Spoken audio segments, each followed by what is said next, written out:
Today on Primary Care, COPD, or chronic obstructive pulmonary disease, a lung disease that strikes over 24 million Americans who every day struggle just to breathe.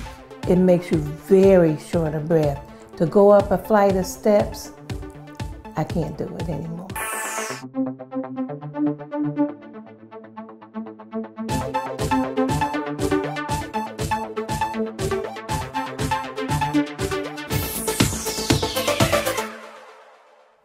Hello, and welcome to Primary Care, where each week we zero in on health topics and conditions that impact you, your family, and our community. I'm your host, Dr. Lonnie Joe. In the past several decades, this disease has taken no prisoners. It kills, especially among women. 24 million Americans may have this disease, and many don't even know it. It's called chronic obstructive pulmonary disease, or COPD, a serious lung disease that we need to address. With us today is Dr. Alvin Bowles. He is a senior staff member at the Henry Ford Healthcare System and a member of the Pulmonary and Critical Care Division, where he cares for patients with COPD. Dr. Bowles, welcome to the show. Thank you. Dr. Bowles, tell us about this disease. What is the basis of COPD, or chronic obstructive pulmonary disease? The primary reason that patients have COPD is because of tobacco use and tobacco abuse. There are some other rare forms of the disease that may come into play, such as an asthmatic patient who has not been well controlled for some period of time may end up with features similar to COPD, chronic airway obstruction. But the primary cause is cigarette smoking. Why can't we address this disease state properly in a community, a healthcare community now that knows that cigarette smoking is the major culprit for developing COPD? Well, it's been very difficult. It started out, you may remember when we were medical students, you go into hospitals, you see patients in the rooms smoking. The doctors were smoking. The doctors were smoking. In conferences, you see the smoke billowing up behind the projector on the screen. And there were ashtrays in the conference rooms. Doctors would be smoking on rounds and throw them on the floor and step them out on the floor for the people to come by and sweep. I've seen that. You go to see a patient. I didn't smoke, but you go see a patient and say, oh, I had a rough night last night, as they blowing the smoke in my face from having a COPD exacerbation now improved. So I don't know why it took the hospitals and so long that you cannot even smoke on the grounds, to limit the smoking that people did in the hospitals, etc. I remember going into one of the local hospitals and they had no smoking in the hospital, but the people could go outside and smoke. And at the entrance of the hospital, even though there were canisters for the cigarettes, they'd just be butts all over the ground. And it gave someone a job because someone had to go out and clean up the butts and take them away and everything like that. And the patients and visitors and staff all walking through the smoking. All walking through the smoke. And the patients be wheeled out to smoke, wheeled back up. To their rooms, yes. Etc. Even the patients who had tracheostomies, you see them out there with the cigarette up against the stoma, the hole. The stoma, hole, yes. Inhaling a cigarette. Yes. So it's a very addictive habit, but it causes significant disease, not only COPD, but increase in other problems as well, such as coronary artery disease and etc. So tell us more, Alvin, about the physiology and the anatomy. What is actually happening in patients who are destroying their lung from smoking? Well, the tobacco increases the activity of enzymes that destroy the lung tissue, such as one we call it elastase. So there's a lot of elastic fibers in the lung parenchyma, and the tobacco causes more action of that enzyme and causes destruction of the alveolar walls. That's the sacs in the lungs that do the air gas exchange, making them bigger and making them difficult to control or slow to control, and causes inflammation. So there's inflammation, there's destruction of lung tissue, and those are the primary pathophysiological events that occur in chronic airflow obstruction. And we find patients who are at different stages of the disease. What are the stages that we've actually identified with this disease state? Well, there's at least 4 stages based upon the clinical symptoms, but primarily based upon their pulmonary function abnormalities. There's stage 0. They may have chronic airflow obstruction, but not have many symptoms. There's stage 1, 2, 3, and 4.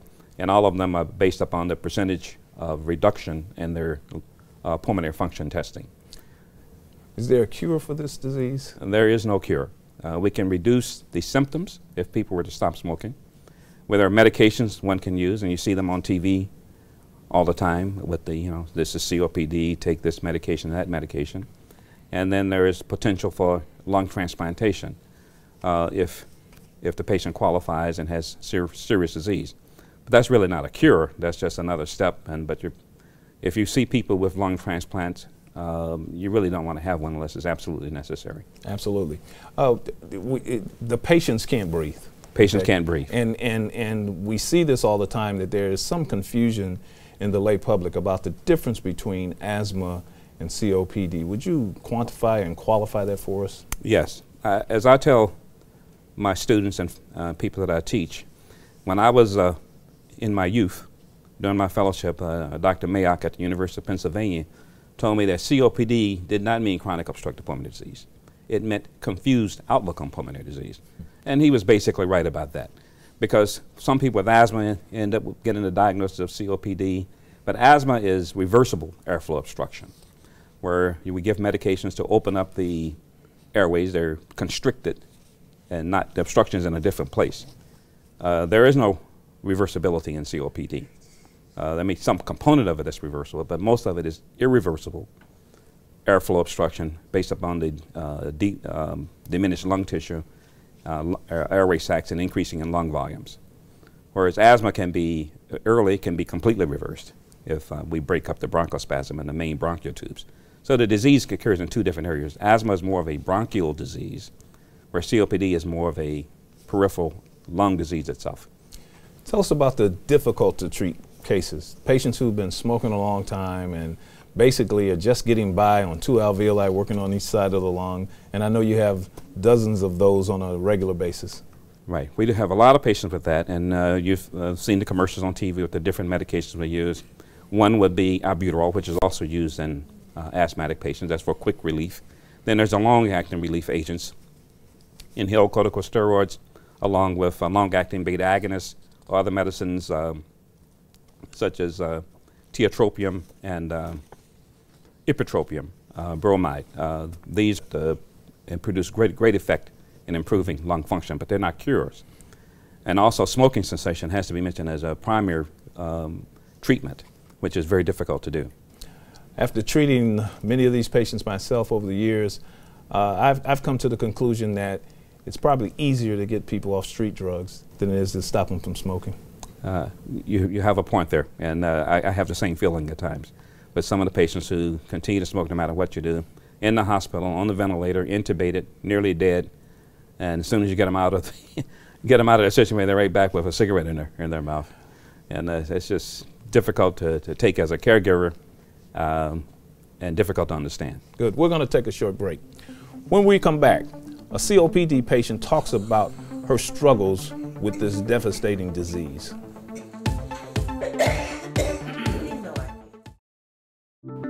Since 1918, the Detroit Medical Society has been there for physicians, patients, and the community. We were there then, and we're here now. The Detroit Medical Society, here for you. Welcome back. COPD leaves Sharon Thomas breathless. Here's what she had to say about this devastating disease. COPD is something you wish you didn't have. You sometimes sit up at night just to breathe and sleep because you can't lay down. The minute you lay down, you start coughing.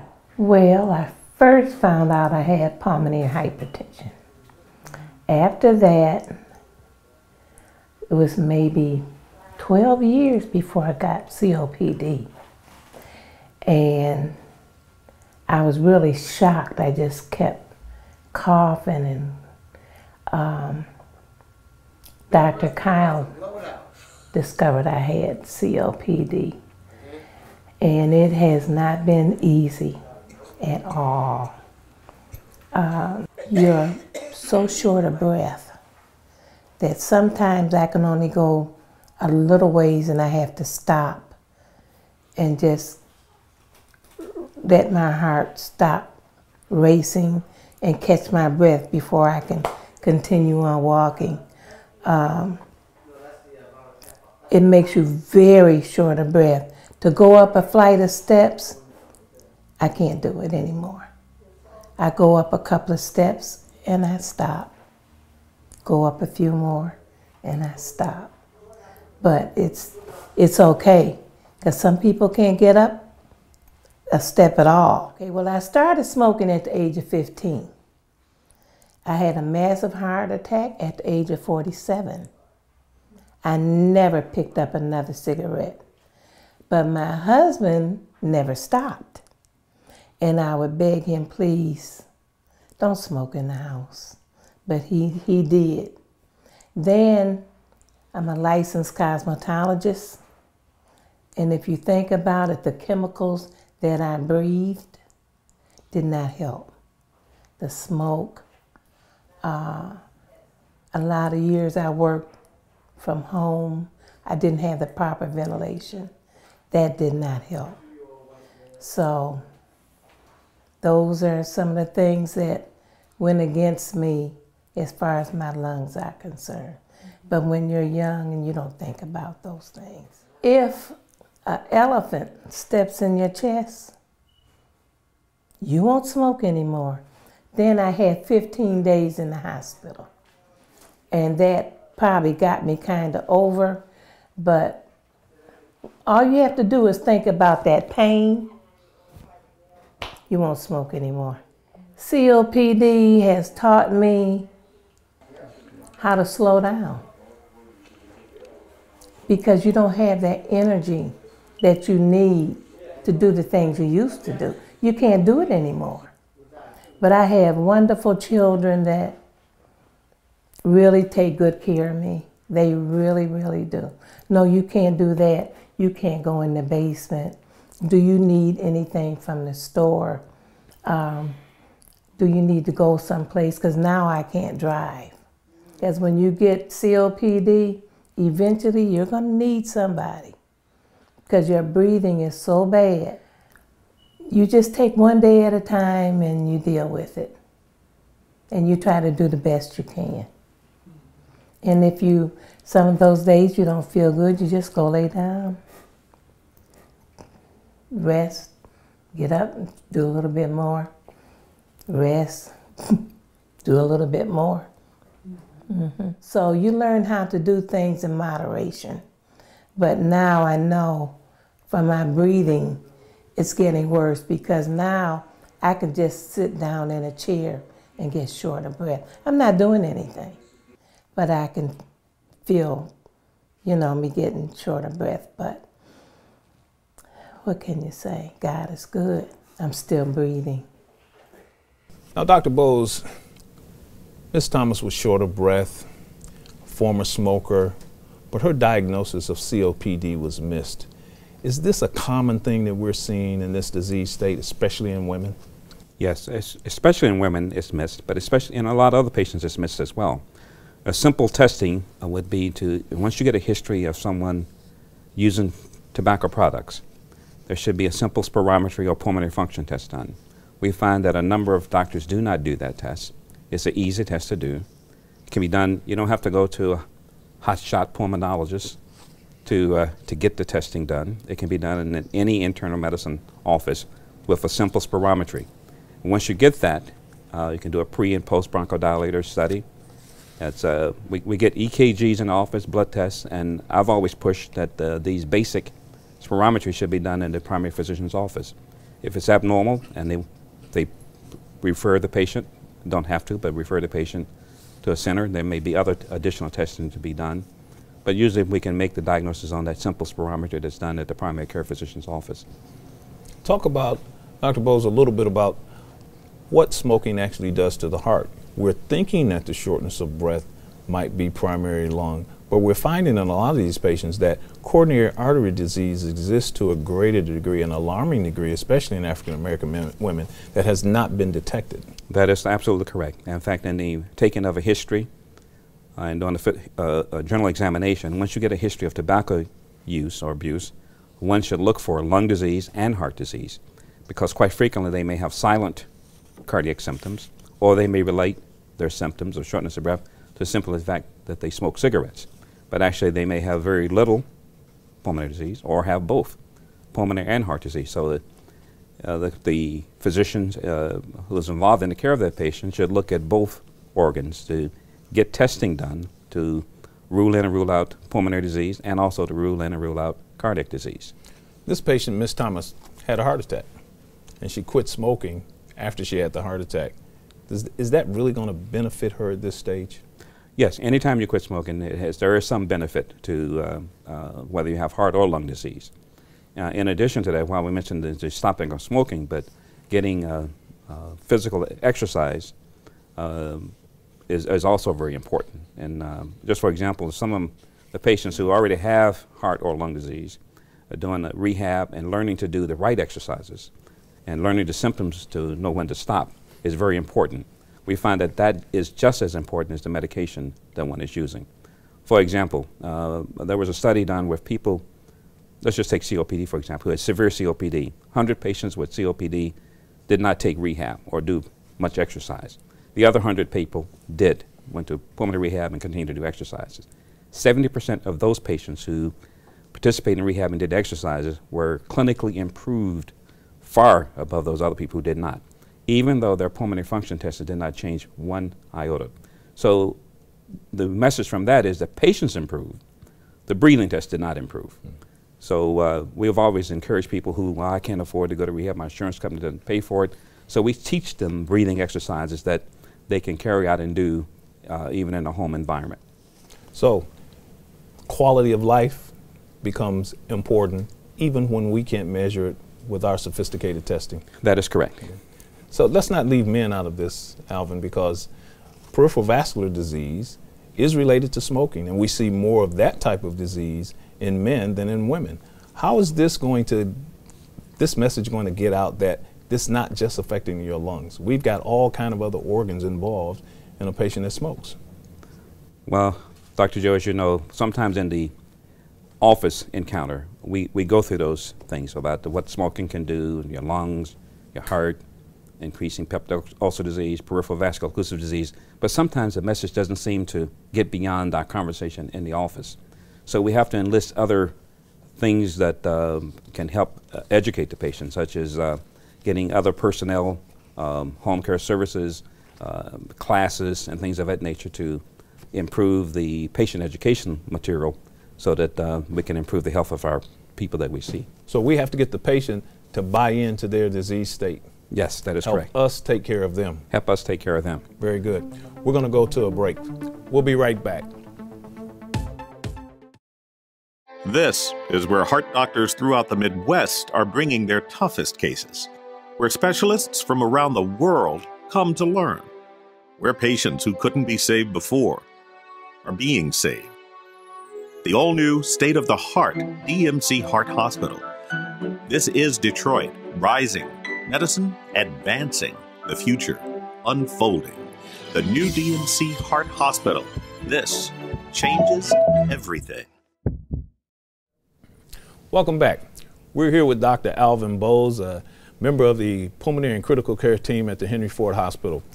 Dr. Bowles, we were just talking about exercise in terms of improving the quality of life of patients, but some patients push back and say they can't exercise for a lot of reasons, and they want to know if there's anything else and it can benefit their lot in terms of improving their COPD. How does diet play a role in this disease state? Well, diet can play a role, but you really need to have everything in place. The diet, particularly low carbohydrate diet, and not gain weight. As you know, if you eat a lot of high carbohydrate, that makes more carbon dioxide that they have to blow off. And a lot of these patients can't blow that off, so they become sicker. Exercise is important. Smoking cessation, getting their vaccinations. I think we talked about exercise, wearing the proper clothing in the wintertime. Patients know when they come to see me in the wintertime, they should have a coat with a hood, with a big collar so they can sort of cover up their face, or I look for the scarf. Because I'm going to, excuse me, where is your scarf today? Oh, my loved one has it out in the waiting room, or I forgot it today. That's something you don't really want to do if you're seeing me. We have a pretty good conversation about that. And sometimes I will jokingly say that if you're not going to do the right things, this is not the best place to be. And for example, I will tell them, I just turned 67 on Saturday, last Saturday. I said, I'm too old for this. I want you to get better. And they say, it's getting me upset. So they help me out. That's my treatment. Please follow the directions that we give you. Sometimes I can get away with that, and sometimes I can't. We recommend a lot of medical treatments for patients with COPD. Popular are the inhalers that we use, and also oral medications. How difficult is it for you to make sure that the management of this medication, especially patient education and administering it themselves, as well as the affordability of the medication, what kind of barriers do those types of approaches present for you in your clinic? There are a number of barriers, as you know, with cost of the medication. I was rudely informed of the cost of a medication when a patient couldn't afford one of the combined inhalers, and they showed me a bill for $975 for one inhaler for 1 month. I don't know if anybody can afford that. And then the copays have gone up to anywhere from $50 to whatever it determines by their insurance company. The other thing that occurs is the inhalers are difficult to use. I thought they were easy to use until I was tested on how to use them, and I flunked 7 times out of 10. So they're very difficult to use, and particularly as you're older, you have sickness, it becomes much more difficult to use. So if you ever watch someone use inhalers, you would be surprised at what they're doing. So I would teach the inhaler technique in my office and find that it took, when I was assured the patient could do it correctly, you have to repeat it, because somewhere between 3 months on up, they're back to ground zero again. So this needs to be a constant re-education on inhaler technique. Now, I've learned that in some patients, we can't even use inhalers because they cannot do it, will not do it, cannot do it.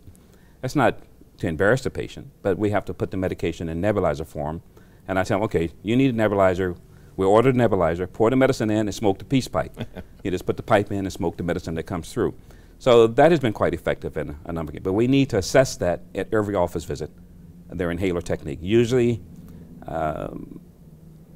as we get older, our technique tends to decline on using these type of things. But there are also some young people who can't do it either. Dr. Bowles, we're seeing a plethora of generics flood every community in this country. Any concerns with generic utilization in COPD treatment? I have no concerns over the generic medication as long as they're effective and the people can get the medicine into their lungs where they need to be to improve their lung function. So if they have good technique, I've seen people improve with the generics or the trade name medication. What's coming down the pike? Any new inventions, any new techniques that we should be aware of? There's a lot of new stuff coming down, but none of them are going to be salvation. But they're all sort of cut from the same mold to improve the lung function in some people, but not in everybody. So one medicine does not fit everybody.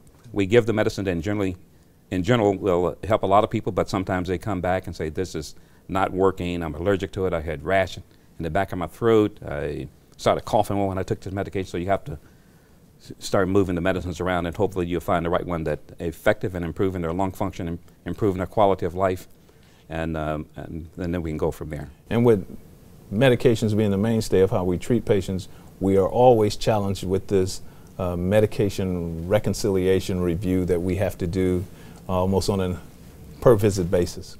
I'm glad you brought that up. That's been one of my biggest complaints concerning patient care. And when the patients come in, sometimes they'll come in, I don't have a clue what they're taking. They didn't bring the medication. They didn't bring a list of the medication. I'm taking a red inhaler. I'm taking a blue inhaler. I'm taking, and there's not much you can do. So you can't stop in the visit and call the doctor, and doctor's busy, he's out. So what I've advised people to do when they come to see me the first time, please bring a list of your medication or bring the medication so we can take a look at it, because I may give you something to counteract or cause problems from the other medicine you're taking. I can end up, as we say, killing you or causing a lot of problems from that. So I tend not to prescribe medication unless I know exactly what the person is taking, and that's been a difficult problem. And it occurs a lot when, I don't want to mention that group because it would be embarrassing right now, but some physicians will see the patients and patients don't know what they're taking. And they try to get the information back to me, they can't get it. I've never had a patient on the same day, when they tell me they're going to send me a list of their medication, send it that day. Sometimes it's 2 weeks to 4 weeks later, if at all. In fact, I've only had one that I can think of that even got it to me in 2 weeks. So it's usually when they say they're going to give it to me, I say, I'm not going to prescribe anything until I get that list, because I don't want to give anything to cause adverse reactions or cause you to die. And then that's not going to be a good thing that happened. Multiple challenges. Multiple challenges. Good. Thank you. Dr. Alvin Bowles, Senior Staff Member over at the Henry Ford Healthcare System. Thank you very for much. joining us, Al. Thanks for having me. Great, great. As we close, we've learned that COPD, or chronic obstructive pulmonary disease, is a serious lung disease that gets worse over time. There is no cure, so once you have it, it will not go away. But it can be effectively treated and managed. The keys are to stop smoking. There are many programs designed to help you quit. Take your medications, including breathing treatments or oxygen if prescribed, and therapies and exercise prescribed by your doctor. Avoid secondhand smoke and see your doctor if your breathing changes in any way. Do not wait for symptoms to become too severe before making an appointment or seeking care. Thank you for joining us. I'm Dr. Lonnie Joe, and we'll see you next time on Primary Care. Primary Care was produced with the participation of the Detroit Medical Society, representing physicians, patients, and the community.